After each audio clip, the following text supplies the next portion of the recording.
देखो, अगर आप राजस्थान के चुनाव हिस्ट्री को एक बार पलट कर देखोगे तो आपको करीब 30-35 सालों से लगातार एक ही चीज देखने को मिलेगा कि राजस्थान में कब वो बीजेपी शासन कर रहा है तो कब वो कांग्रेस, कब वो बीजेपी तो कब वो कांग्रेस, कब वो बीजेपी तो कब वो कांग्रेस।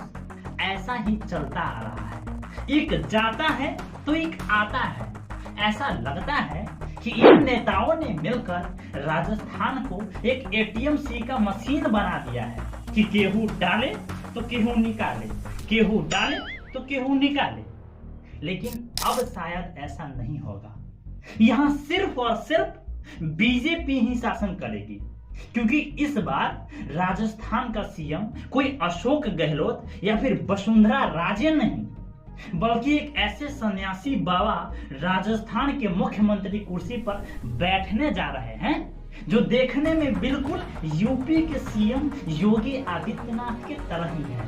अगर इसे योगी वर्जन 2.0 कहे तो कोई गलत नहीं होगा, क्योंकि ये भी योगी आदित्यनाथ के तरह ही भड़काऊ भाषण देते रहते हैं, कुछ इस प्रकार कि मैं कहना चाहता हूं उन सब लोगों से, इन गुंडे मवाली बदमाशों से, इन प्रॉपर्टी के दलालों से, इन कांग्रेस के भ्रष्टाचारी नेताओं से, समय से अपना राशन कार्ड बंगाल का, कर्नाटक का बनवा लो।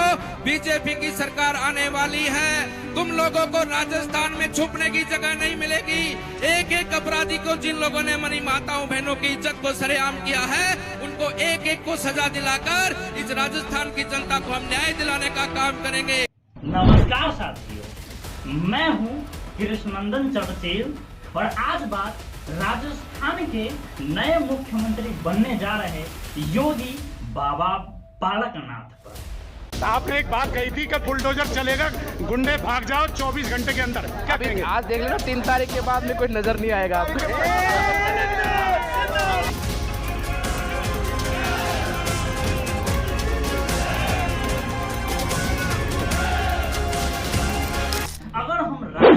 को पॉलिटिक्स के नजरिए से देखें तो यहाँ पर टोटल 200 विधानसभा की सीट है, जिसमें से कोई भी पॉलिटिकल पार्टी अगर 100 से ज्यादा सीट को जीत लेंगे तो उसी पार्टी का राजस्थान में सरकार बनेगा। लेकिन इस बार राजस्थान में सिर्फ 199 विधानसभा की सीटों पर ही चुनाव लड़े गए हैं, क्योंकि एक कांग्रेस उम्मीदवार की मृत्यु होने के कारण उसके निर्वाचन क्षेत्र में चुनाव को रोक दिया गया था। इसीलिए अब जो कोई भी पॉलिटिकल पार्टी सिर्फ 99 सीट से अगर एक भी ज्यादा सीट को जीत लेंगे तो उसी पार्टी का राजस्थान में सरकार बनेगा, जिसके लिए बीजेपी वालों ने 7 बड़े बड़े सांसदों को विधानसभा चुनाव जीतने के लिए राजस्थान के चुनावी मैदान में उतारा था।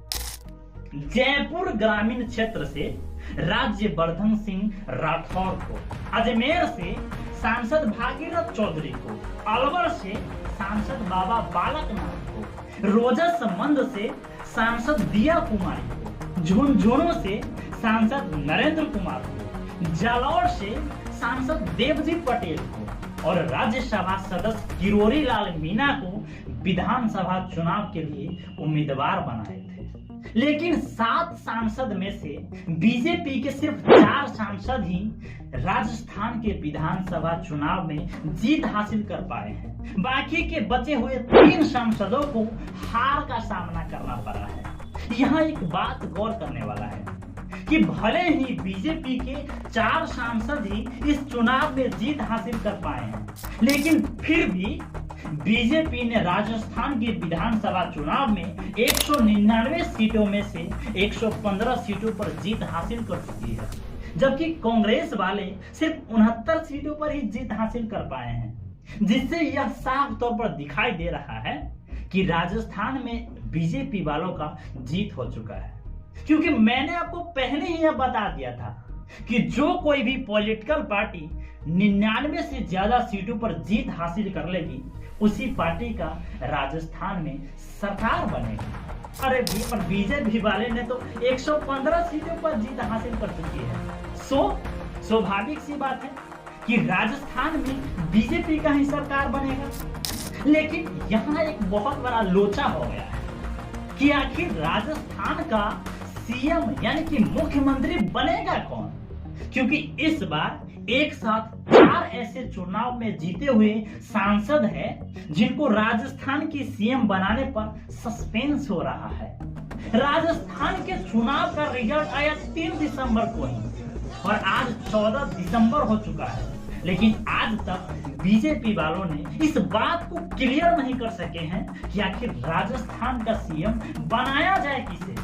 कोई कहता है कि वसुंधरा राजे को सीएम बनाया जाए, तो कोई कहता है कि गजेंद्र सिंह शेखावत को या फिर सीपी जोशी को, तो कोई कहता है कि योगी आदित्यनाथ के तरह ही बाबा बालकनाथ को राजस्थान का नया सीएम यानी कि मुख्यमंत्री बनाया जाए।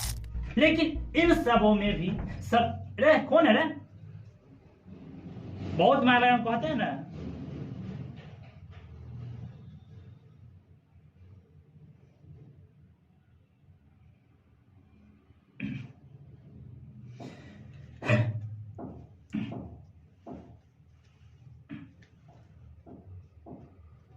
लेकिन इन सबों में भी सबसे ज्यादा बाबा बालकनाथ और पूर्व सीएम वसुंधरा राजे को मुख्यमंत्री बनाने की मांग किया जा रहा है। वसुंधरा राजे को इसलिए क्योंकि अब पहले भी 2 बार राजस्थान की मुख्यमंत्री रह चुकी है, तो लोगों को ऐसा लगता है कि वसुंधरा राजे को पॉलिटिक्स के बारे में ज्यादा नॉलेज होगा, क्योंकि वे पूरे 10 सालों तक राजस्थान की सीएम रह चुकी है।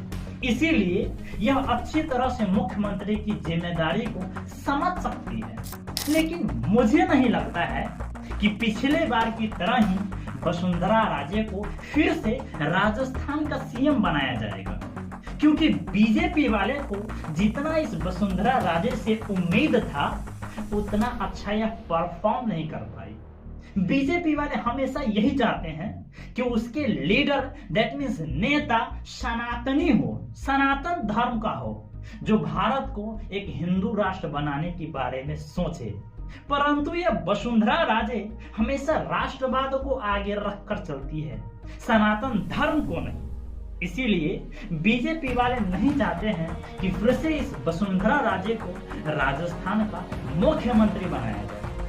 इस बार वसुंधरा राजे को राजस्थान का सीएम ना बनाने का एक और भी कारण है। वसुंधरा राजे पर यह आरोप लगाया गया है कि उनके बेटे दुष्यंत सिंह, जो बीजेपी का ही एक सांसद है, वो राजस्थान के बीजेपी पार्टी के ही एक विधायक ललित मीणा को जबरदस्ती राजस्थान के एक रिसोर्ट में बंद करके रखा था।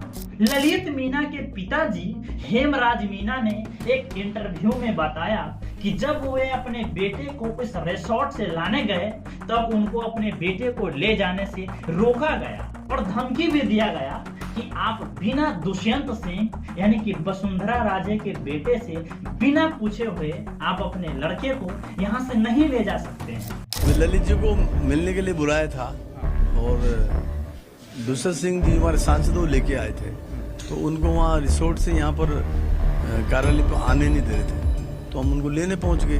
10-15 आदमी मेरे साथ में थे, तो मैंने प्रदेश के हमारे पदाधिकारियों को बताया, तो हमारे अध्यक्ष जी और भजन लाल जी सब वरिष्ठ लोग थे, तो वहाँ से जिदोजिद करके हम ललित जी को लेके आ गए।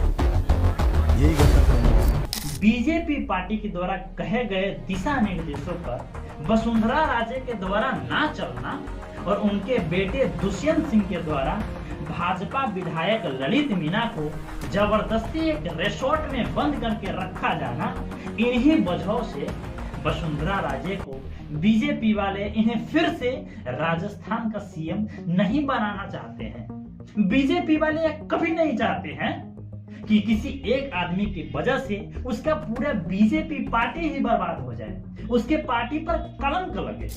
चलो ठीक है, वसुंधरा राजे को राजस्थान का सीएम ना बनाया जाए, लेकिन अब सबसे बड़ा मुद्दा तो यह है कि अगर वसुंधरा राजे को सीएम ना बनाया जाए तो फिर राजस्थान का सीएम बनाया जाए किसे? तो इसका जवाब है कि बाबा बालकनाथ को राजस्थान का सीएम बनाया जाए। जी बिल्कुल, अगर राजस्थान की जनता को भी यूपी के तरह ही राजस्थान को भी आतंक मुक्त राज्य बनाना है तो योगी आदित्यनाथ के जैसे सीएम को ही राजस्थान का सीएम बनाना पड़ेगा। और इसके लिए बाबा बालकनाथ से अच्छा कोई मिल ही नहीं सकता। आज जिस तरह से योगी आदित्यनाथ जी उत्तर प्रदेश में तहलका मचाए हुए हैं, इसी तरह से बाबा बालकनाथ भी सीएम बनने के बाद राजस्थान में ऐसे ही तहलका मचाए। सीएम बनने की बात को तो मारो गोली। उससे पहले ही बाबा बालकनाथ राजस्थान में तहलका मचाए हुए हैं, कुछ इस प्रकार से। और जिन लोगों ने राजस्थान की जनता का पैसा खाया है, उनकी जेब से, उनके आतड़ियों से राजस्थान की का पैसा निकालकर उनको सजा दिलाकर उनको जेल में चक्की पिसवाने का हम काम करेंगे। आपसे यही निवेदन हम सब करने आए हैं। मुझे नहीं लगता कि बाबा बालकनाथ से अच्छा राजस्थान के लिए कोई सीएम हो सकता है। फिर भी कुछ लोगों का कहना है कि बाबा बालकनाथ को पॉलिटिक्स के बारे में ज्यादा नॉलेज नहीं है, ज्यादा एक्सपीरियंस नहीं है, क्योंकि वो सिर्फ 2019 से ही पॉलिटिक्स लाइन में जुड़े हुए हैं, यानी कि सिर्फ 5 साल का ही पॉलिटिक्स नॉलेज है। इसीलिए ये अच्छी तरह से एक मुख्यमंत्री की जिम्मेदारी को नहीं समझ पाएंगे। शायद गलत बोल रहे हैं ये लोग। कुछ इसी तरह से लोग तब भी बोल रहे थे जब योगी आदित्यनाथ को यूपी का सीएम बनाया जा रहा था। मैं दिल से चाहता था कि योगी जी सीएम न बने। हाँ, मैं बहुत खुल के अपनी बात कहना पसंद करूंगा। मैं दिल से चाहता था कि योगी जी सीएम ना बने, क्योंकि मेरे मन में उनकी छवि थी कि वो एक मठ वाले आदमी हैं और धर्म का आदमी सीधा राजनीति चलाएगा तो उतना अच्छा नहीं होगा। लेकिन आज देखो, एक सन्यासी ही किस तरह से बड़े बड़े गुंडों को धूल चटा रहे हैं। एक रिपोर्ट के अनुसार जब से योगी आदित्यनाथ को यूपी का सीएम यानी कि मुख्यमंत्री बनाया गया है, तब से लेकर आज तक करीब 183 मुजरिमों का यूपी में इनकाउंटर हो चुका है। इतना ही नहीं, इसी साल 15 अप्रैल को सीएम योगी आदित्यनाथ ने गैंगस्टर अतीक अहमद का भी इनकाउंटर करवाए थे, जो कि यूपी का एक बहुत बड़ा गैंगस्टर था, और उसके भाई का भी इनकाउंटर कराए थे, दोनों को एक साथ। इस तरह के बहुत सारे गैंगस्टर का यूपी में हमेशा इनकाउंटर होता ही रहता है। जबकि इसी यूपी में जब अखिलेश यादव सीएम थे, तब प्रत्येक दिन 24 rape, 21 attempt to rape, 13 murder, 33 kidnapping, 19 दंगे और 136 चोरी के मामले पुलिस रिपोर्ट में दर्ज होते थे। यह था अखिलेश यादव जी के समय का यूपी राज्य के एक दिन का क्राइम रिपोर्ट। अब जरा इसे 5 साल या फिर 5 साल में 1825 दिन होते हैं, उससे गुणा कर दीजिए तो माथा चकरा जाने वाला रिपोर्ट सामने आएगा। गुणा करके देख लीजिए।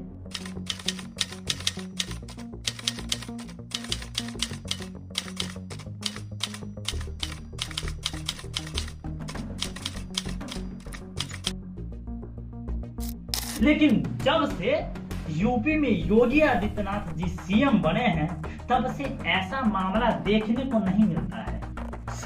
राजस्थान में भी एक ऐसे ही सीएम की जरूरत है ताकि कन्हैया लाल जैसे मामला दोबारा राजस्थान में देखने को ना मिले और राजस्थान भी एक आतंक मुक्त राज्य बन सके। अगर बाबा बालकनाथ इस बार राजस्थान के सीएम बनते हैं तो यूपी की तरह राजस्थान आतंक मुक्त तो हो ही जाएगा। इसके अलावा बाबा बालकनाथ को सीएम बनाने से बीजेपी पार्टी वालों को आने वाले लोकसभा चुनाव में बहुत बड़ा फायदा होगा। अब आप कहेंगे कैसे फायदा होगा, तो चलिए बता देता हूँ। हरियाणा और यूपी जो राजस्थान से ही सटा हुआ राज्य है, वहाँ ज्यादातर नाथ संप्रदाय के लोग रहते हैं और बाबा बालकनाथ भी एक नाथ संप्रदाय के लोग हैं। इसीलिए पूरे हरियाणा और राजस्थान और यूपी के लोग लोकसभा चुनाव में बीजेपी को ही वोट देंगे, क्योंकि हमारे इंडिया में लोग अपने जाति के लोगों को ही वोट देते हैं और बाबा बालकनाथ भी नाथ संप्रदाय के लोग ही हैं। इसीलिए सभी नाथ संप्रदाय के लोग बीजेपी को ही वोट देंगे और यह बीजेपी के लिए बहुत बड़ा फायदेमंद है। एक तीर से दो निशान। आप लोग क्या चाहते हैं? क्या यूपी के योगी आदित्यनाथ के तरह ही राजस्थान में भी बाबा बालकनाथ को ही मुख्यमंत्री बनाया जाना चाहिए? आप अपना विचार हमें कमेंट करके बता सकते हैं। तो आज की वीडियो को यहीं पर करते हैं समाप्त। अगर आप मेरे इस चैनल पे नए हैं तो इसे सब्सक्राइब जरूर कर लीजिएगा ताकि इसी तरह का वीडियो आपको आगे भी रेगुलर देखने को मिलता रहे। तो मिलते हैं एक नई वीडियो के साथ अगले दिन, पिछले दिन नहीं, अगले दिन। तब तक के लिए बाय, जय हिंद।